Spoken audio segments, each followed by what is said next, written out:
యాదాద్రి భువనగిరి జిల్లా యాదగిరిగుట్ట పట్టణంలో 11వ వార్డు ప్రభుత్వ సంక్షేమ ఫలాలు అర్హులైన ప్రతి ఒక్కరికి అందజేస్తామని కౌన్సిలర్ ముఖ్యర్ల మల్లేష్ యాదవ్ అన్నారు. గురువారం యాదగిరిగుట్ట పట్టణంలోని 11వ వార్డులో ప్రజాపాలన ప్రగతి ప్రణాళిక 99 రోజుల కార్యాచరణలో భాగంగా నిర్వహించిన 11వ వార్డు సభకు యాదగిరిగుట్ట మున్సిపల్ అకౌంటెంట్ అధికారి రంజాని హాజరయ్యారు. జాతీయ గీతాలాపనతో సభను ప్రారంభించారు. యాదాద్రి భువనగిరి జిల్లా యాదగిరిగుట్ట పట్టణంలో 11వ వార్డు ప్రభుత్వ సంక్షేమ ఫలాలు అర్హులైన ప్రతి ఒక్కరికి అందజేస్తామని కౌన్సిలర్ ముఖ్యర్ల మల్లేష్ యాదవ్ అన్నారు. గురువారం యాదగిరిగుట్ట పట్టణంలోని 11వ వార్డులో ప్రజాపాలన ప్రగతి ప్రణాళిక 99 రోజుల కార్యాచరణలో భాగంగా నిర్వహించిన 11వ వార్డు సభకు యాదగిరిగుట్ట మున్సిపల్ అకౌంటెంట్ అధికారి రజని హాజరయ్యారు. జాతీయ గీతాల పనోతో సభకు ప్రారంభించారు.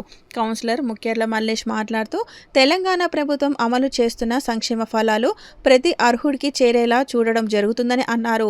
రైతు రుణమాఫీ, రైతు బీమా, ఇందిరమ్మ ఇల్లు, స్వయం సహాయక సంఘాల సభ్యులకు వడ్డీ లేని రుణాలు పంపిణీ, కొత్త రేషన్ కార్డులు, సన్న బియ్యం పంపిణీ, వైద్య సేవలు, డైట్ ఛార్జీల పెంపు తదితర పథకాలకు సంబంధించి లబ్ధిదారుల పూర్తి వివరాలను ప్రజలకు తెలిపారు. రైతు భరోసా, గృహజ్యోతి, మహాలక్ష్మి పథకాలు ప్రజలకు చేరేలా అధికారులు కృషి చేస్తున్నారని, అర్హులైన ప్రతి కుటుంబం ఈ పథకాలు వినియోగించుకోవాలన్నారు. ప్రజల నుండి సమస్యలు అడిగి తెలుసుకున్నారు. శిథిల వ్యవస్థలో ఉన్న వాటర్ ట్యాంకును తొలగించుట, నూతన సీసీ రోడ్లు, ఆసరా పింఛన్లు, డ్రైనేజీలు, నల్లా సమస్యలు, పారిశుద్ధ్యం, అంగడి బజార్ దగ్గర సీసీ కెమెరా, ప్రతిరోజు పెట్రోలింగ్ ఏర్పాటు చేయాలని సభలో చర్చించారు.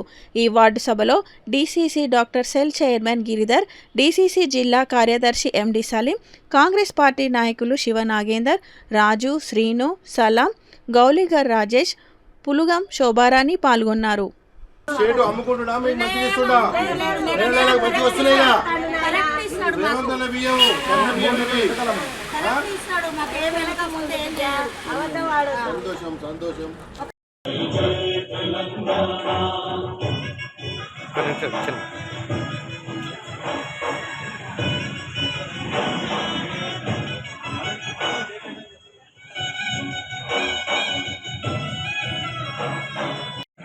వాడు గ్రామసభకు వచ్చిన ప్రజలందరికీ, మా అక్క జిల్లాలకు, అన్నదమ్ములకు అందరికీ నా హృదయపూర్వక నమస్కారాలు తెలియజేస్తూ, మీ సమస్యలు